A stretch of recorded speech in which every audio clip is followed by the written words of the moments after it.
What up, IB in the building, and we back for another video. Now I'm going to be coming at y'all with a new video series. I'm calling them the off-season outlooks. I'm going to be doing them for teams that didn't make the playoffs and for teams that recently got eliminated in the playoffs. And I'm going to be doing it as these teams do get eliminated because they're a bit more fresh in our heads. These playoff teams, obviously. I've got a couple to catch up with because a couple of them got swept already. But for this first off-season outlook, we're going to be breaking down the Brooklyn Nets. So the end of their season came in the playoffs. In the first round, they were eliminated by the Toronto Raptors in 4 games. So that Brooklyn Nets team that we saw in the playoffs, it's going to be an entirely different team. Well, it is an entirely different team from what we're going to see next year.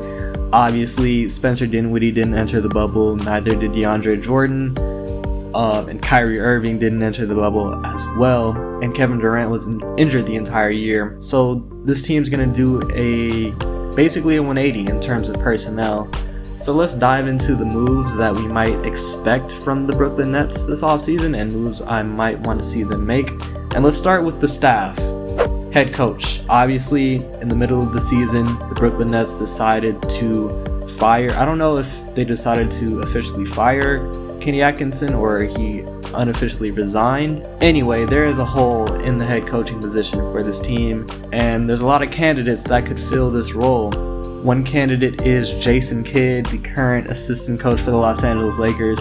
He was a head coach of the Nets in the past, and he was a head coach of the Milwaukee Bucks in the past, most recently. And he obviously played for the Nets when they were in New Jersey in the early to mid 2000s. So there's a Nets connection. He's a younger coach. I think he's in his mid 40s, so he might be a bit more relatable.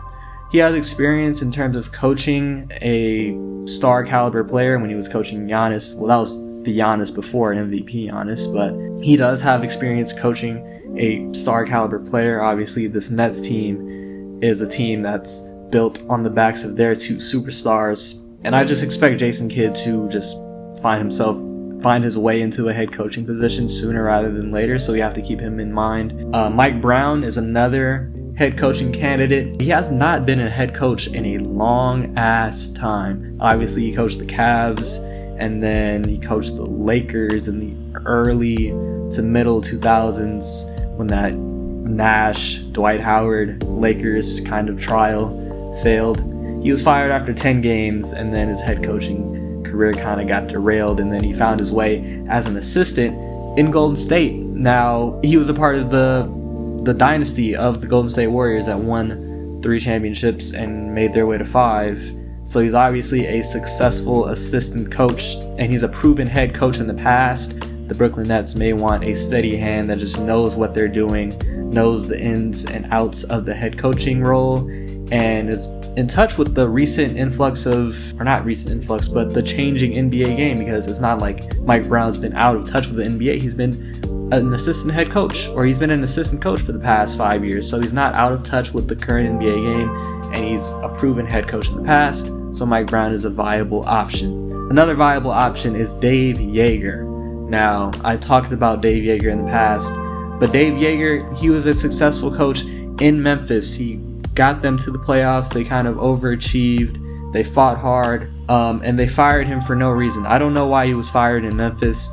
And then he found his way to Sacramento 2 years ago, before this year when they hired Luke Walton. That Sacramento team was actually really fun to watch. De'Aaron Fox kind of had a breakout year. The Sacramento Kings were actually competitive, and it looked like they were on the treadmill towards success in the future. And then they fired Dave Joerger because Dave Joerger disagreed with Vlade Divac over some bullshit. Dave Joerger is a good coach. He's been successful.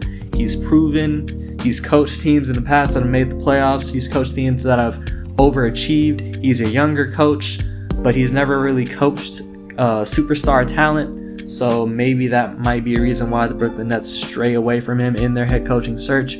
But Dave Joerger is somebody I really want to see get another head coaching job.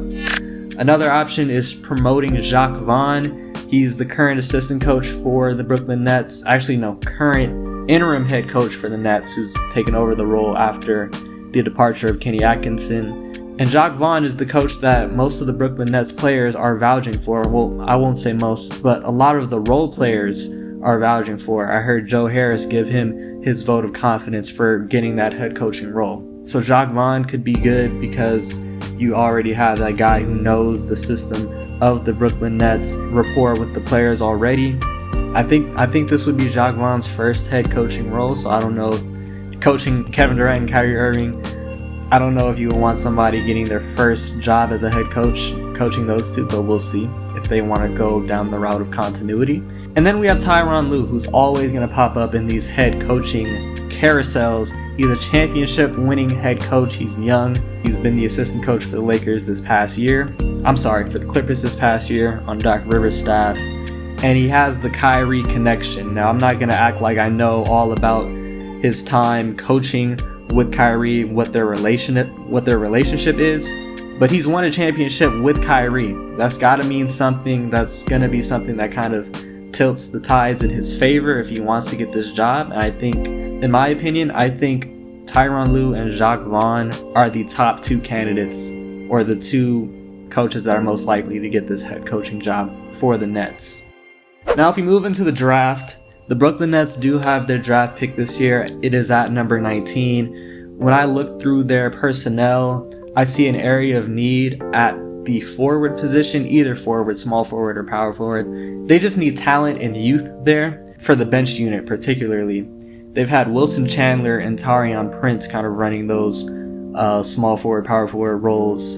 And those are kind of players that they don't really have the most talent. You're just going to hope that they can be reliable from three and compete on the defensive end. If you look at this Brooklyn Nets team as a whole, they are straight at point guard. They have Kyrie Irving, one of the best point guards in the entire league, and Spencer Dinwiddie, he's probably the best backup point guard in the league, up there with Dennis Schroeder. And then you look at the big man position at center. Hopefully they start Jarrett Allen next year. They're starting him this year over DeAndre Jordan. They better continue that, especially when Kyrie and Kevin Durant come back. But they're going to have a two-headed monster at center in Jarrett Allen and DeAndre Jordan, which is pretty solid. DeAndre Jordan is a good backup center. Jarrett Allen is ascending. And at the forward positions, or at the wing positions, I should say, they have Joe Harris, Caris LeVert, and Kevin Durant when he comes back. They're deep at the wing. They just really need some talent at that power forward position off the bench, or maybe in the starting lineup if they decide to start Caris LeVert at the 2, Kevin Durant at the 3, and leave that power forward position up for grabs. They just need some talent at that power forward position particularly. So who do they take? They could take Jaden McDaniels, a raw athletic forward out of Washington. He has potential. I think he was one of the top 5 prospects coming out of high school. He wasn't really that star for Washington. I think he put up some solid numbers, but not something that you would expect from somebody who's your top 5 recruit. But Jaden McDaniels is somebody that is raw and has potential and that's kind of the type of player you want to take in towards the middle to end of the first round. They could take Saddiq Bey. He's a great shooter and versatile defender out of Villanova. And he's a 2-year player. He's been in the Villanova system for 2 years.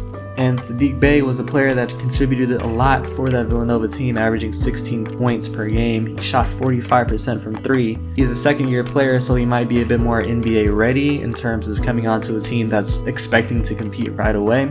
I think Saddiq Bey and Jaden McDaniels are 2 forwards that the Brooklyn Nets should look at in this upcoming NBA draft. And then we finally dive into free agency. Unlike last year, Brooklyn, they have no cap space, mainly because of the signings of KD and Kyrie, but they have no cap space at all to really go after somebody. In terms of their free agents, Joe Harris is going to be a free agent this year, and they've made it known that they want to bring back Joe Harris. That is a point of emphasis for this offseason for them. And it's justified because Joe Harris is a lethal shooter. He's one of the best 3-point shooters in the entire league. Why would you not want that player on your team? Especially supporting players like Kyrie and Kevin Durant. A lot more open looks will come for Joe Harris. And especially looking at this Brooklyn Nets team, who was 26th in 3-point percentage. They have 2 centers that don't space the floor at all, in Jarrett Allen and DeAndre Jordan. The need for this team is shooting. And that's something that could be filled by bringing Joe Harris back. They particularly are going to need shooting off the bench because KD KD and Kyrie Irving are going to be in your starting lineup, two lethal shooters that are going to create open shots, open and efficient catch and shoot shots for their supporting cast from the 3-point line. So they're just going to need shooting off the bench. Bringing back Joe Harris would enhance that. Dinwiddie's not a great shooter. He's a great scorer off the bench, but he's not a great shooter. He only shoots like 31% from 3. They're going to need a wing or a forward that can really space the floor.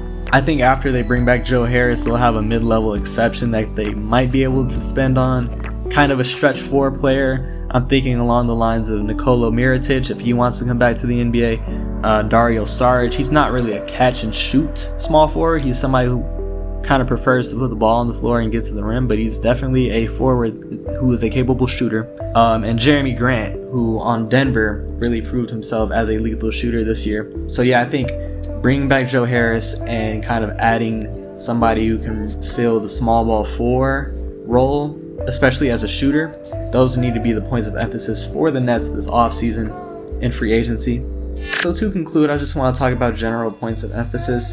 The Brooklyn Nets, they're going to have to try, or they're going to be focused on finding a coach, somebody that can manage the personalities in this locker room. I say personalities because the media really likes to run away with shit that Kyrie and KD says, and especially with them being on the same team, they're just going to need a coach that can be a steady hand, that won't really stir the locker room, that can keep them even keel.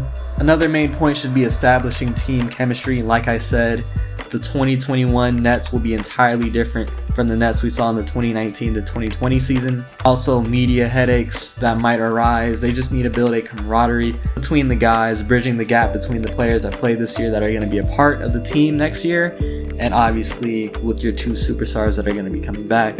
And they also have to decide between keeping Caris LeVert and kind of grooming him as your 3rd scoring option, or adding a bona fide star. There's been a lot of speculation in terms of what the Brooklyn Nets want to do along those lines. I don't really know which way they're leaning, but that's going to be something that they're going to have to decide. They can't just have this concept of, oh, we're trying to see if Caris LeVert can be that guy, but we're leaving the option open for adding a 3rd star. They gotta choose one way or the other.